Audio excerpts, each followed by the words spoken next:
Hi, I want to talk a little bit about, oh my God, the coronavirus from an astrological perspective. This is Lori Lothian of Lunatic Astrology.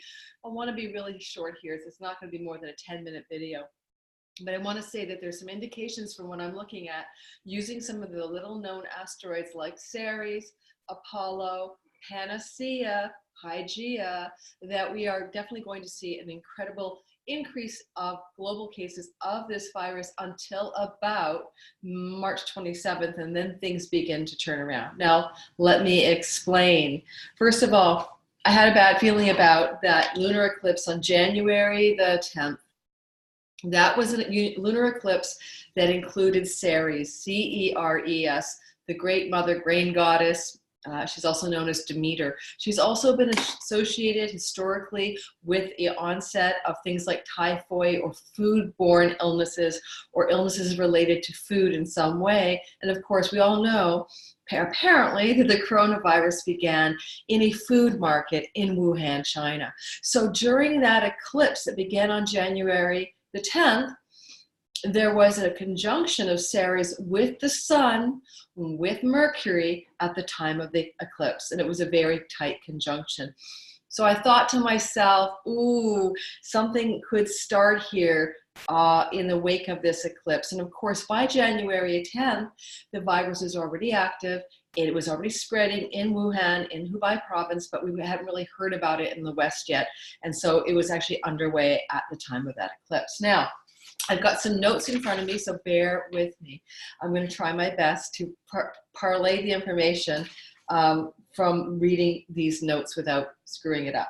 So first of all, the eclipse started that actual spread of the virus with that Ceres contact. Now, at the time of the January 10th eclipse, the goddess Panacea, which stands for the cure for everything, is retrograde in Leo at 17 degrees on the 10th of January, exactly opposite Apollo and Koronis. Now, coronavirus, Koronis.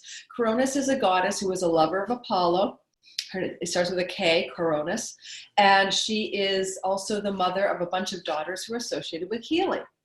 And those are, I'll give you some examples, and children. So she's the mother of healing lineage that included Asclepius and his sons Macon and Podalarius. She was also the mythical reason why all crows are black.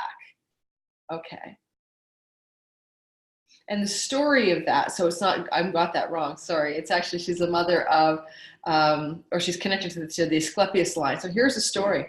Robert Graves suggests that the myth of Koronis represents the suppression of medical practice by women and its transference into the hands of the patriarchy, because in the myth, Apollo cuts open Koronis, that's her lover, the god Apollo, to remove the baby Asclepius, who became a famous healer. From this time, physicians were called Asclepiads, and profession was passed from father to son only. So it's kind of a loss of the feminine healing tradition. So I find it interesting that Koronis was conjunct Apollo. She was at 16 degrees of Aquarius.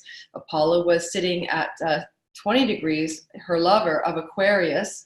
Not too far off from Venus, all opposed Panacea Retrograde, the cure. So there's just an interesting constellation because Apollo is also, among other things, an asteroid or a god associated with plagues.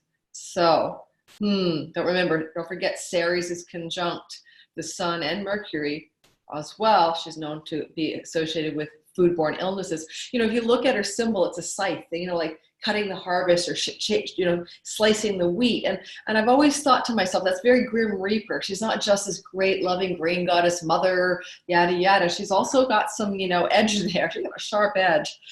And, I don't want to laugh at this. This is a very serious subject matter. We're all under a lot of stress now because of a sense of impending pandemic doom.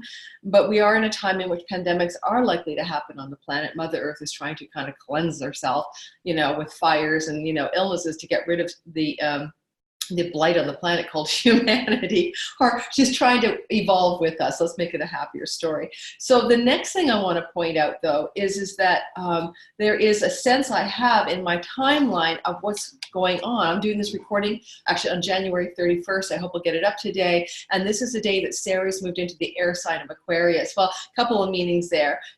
She started this whole thing. She was on that eclipse. Air signs, airborne illness. There's a chance that we're going to see a great escalation of this pandemic, especially in China, as she spends about a month in the air sign of Aquarius. And Ceres gets out of Aquarius on, let me see, when does she finally leave Aquarius? It gets out of the air. Ooh, she leaves Aquarius, oh goodness, all the way out on April the 25th. So we can kind of maybe suggest there's a clearing of this virus and it's less virulent when Ceres goes into a water sign and she clears that Aquarian air energy. And we can all take a bit of a sigh of relief, I hope, when she goes into Pisces. But before that, we have a couple of other interesting timeline markers. Now, on February the 24th, there is a very interesting alignment of Ceres with Panacea. Ceres is going to sit at 8 degrees or 9 degrees, I should say, of Aquarius, be directly opposite Panacea, the goddess that would mean the cure, and Panacea is going retrograde, so I suggest that we won't have a cure, but something around February 24th is going to escalate around the quest or search for a vaccine or a preventative measure or even a new treatment solution for this virus. Now, at the same time that happens, let's see. Yeah, I don't see that being a solution at that point because the sun at the time that Panacea is sitting in Leo is in the sign of Pisces, which means it's not able to help out. The domicile ruler where Panacea is sitting on February 24th, as there's that direct opposition with Ceres, can't really be supportive of what goes on in the domicile. It's in an aversion relationship. So there's no support from the sun at that time, but don't worry, please. The sun was going to come into play and really lend some support a little further down the timeline. So Panacea will go direct into direct motion. The goddess that represents the cure will go direct on March the 27th. And as that happens, there's some good news about that chart. So I got my charts in front of me, excuse me, because I have to do it this way, very manually. On the 27th of March, Panacea goes direct at almost 7 degrees, 6.5 degrees of Leo. And at the very same time, the sun is in Aries. This is a good place for the sun. The sun is strong. It's in an exaltation sign. So we have a strong sun, and that sun is at 7 degrees of Aries. And so therefore, we are looking at a trine, the nature of optimism, hope, and goodness, expansion and growth, and opportunity and luck, and just a benefic energy. So that trine of the sun to Panacea going direct, all right, in the domicile that the sun owns, Leo, well, the sun is exalted in Aries. I'm thinking this is a turnaround date. Around the 27th of March, good news may emerge from the researchers who are looking for a way to treat or even a vaccine to prevent the infection spreading around the world. Now, at the same time that this happens, I'm going to look at Koronis and Apollo. I'm just looking at my chart. Apollo is conjunct Venus in the sign of Taurus. So Venus is in her domicile. She's strong there, and she's a benefic planet. And we have Apollo, the god of plagues, conjunct her, so she will bonify him or give him goodness. So I think that's a good sign as well.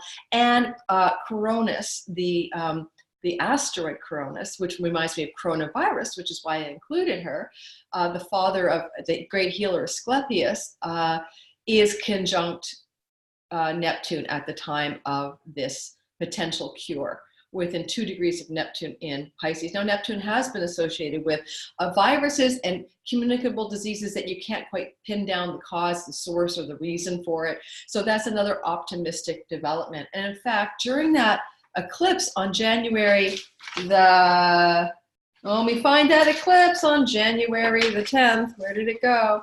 I'm thinking Neptune was quite involved then as well. Hang on, guys. Neptune, what were you doing then during that eclipse? Well, let's move to Pisces. Neptune was at 16 degrees Pisces. Koronis, Koronis, the asteroid, was at 16 degrees of Aquarius in a semi-sextile. That's an interesting combination. So there was an actual energetic contact between Koronis and Panacea at 17 degrees and Neptune up there at 16 degrees of Pisces during the eclipse that signaled the onset of the pandemic in earnest on January 10th. Now, the last thing I wanted to say is there is a last date. Yes, on April the 25th. Oh, I think I might have mentioned it. Yeah, Koronis, Ceres gets out of the air sign and into Pisces. Panacea's already gone direct on March 27th. I think we're going to be able to breathe a bit of a sigh of relief as we clear out those dates and we enter into the possibility of some kind of solution being discovered. Now, that said, I do feel there's a chance that this virus will mutate and that sometime in spring of 2021, we may have a second wave. But I do think that in the short term, that by the summer of 2020, we're not looking at a global pandemic that's underway. So I'm going to be optimistic and read the charts that way. I hope that gives you guys some relief. It gives me a sense of relief as well, because of course I've been, I grew up thinking about pandemics. I was a little girl who was always afraid that something was going to happen like this. Don't ask me why. So may we live in interesting times, I'm not a germaphobe at all. Like I'm not like OCD, but I am cognizant that this planet has a lot of people in close proximity and viral infections, brand new, showing up like SARS, like MERS, and now like novel coronavirus are going to happen. And there is a very good chance that we will live in the next 30 years in a time of some serious pandemics. And we have to face that as a real possibility. But I think that this might be a wake-up call rather than a death knell. And so let's look at how we can work together as a globe, please, to not only heal this Mother Earth and treat each other with greater love, but also in some ways, how can we all work together as a team when we need to, like the world is doing now, and coalescing resources to support each other in times of crisis and peril. All righty. Thanks for listening. Please subscribe and like. If you want a reading with me, my website link is below. I think I have no more sales left, but I do have some great prices anyway. So come check it out. I'd love to work with you, give you some clarity about your life and what's going on there. Thanks, guys. Mwah.